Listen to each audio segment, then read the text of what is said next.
Top 3 things to consider before you buy a mini split. Starting in at number 3, what size? We have a very large bedroom suite and there's nothing closed off. So we got a 12,000 BTU unit. Well, just always get the largest you can get.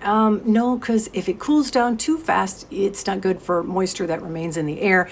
You do want it to run a little bit longer. So don't get the biggest, but obviously don't get the smallest because, overworking, yada, yada.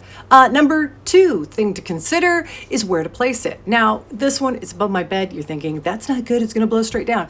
Modern units now have control of where the fan goes, so I can stop it before it goes straight down on me. The reason it's on this wall and the bed's on this wall is it's the only long wall I have. And on the outside, that's where I have the electricity that ran for the old AC. So it made installing it a lot easier because it can connect to that.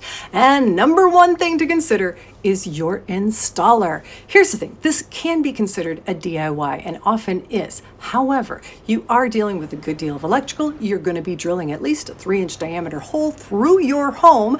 And in our case, we're up on the 2nd floor, kind of dangerous. And then there's also just getting the charge to go through with the Freon and getting that to all go through, which in and of itself, you could maybe just hire an HVAC person to handle that once you install the whole unit. But here's the thing, you want to connect with a professional who can do mini split installs first. There are loads out there that can do it, but they either won't do it with something you bought from a big box store, or they demand you use one of their stuff, and their prices vary. I had one guy say that it's going to take 3 of his guys 8 hours, and he was going to charge me $5,000, but that was a deal compared to the other places that were somewhere around $8,000 and $10,000.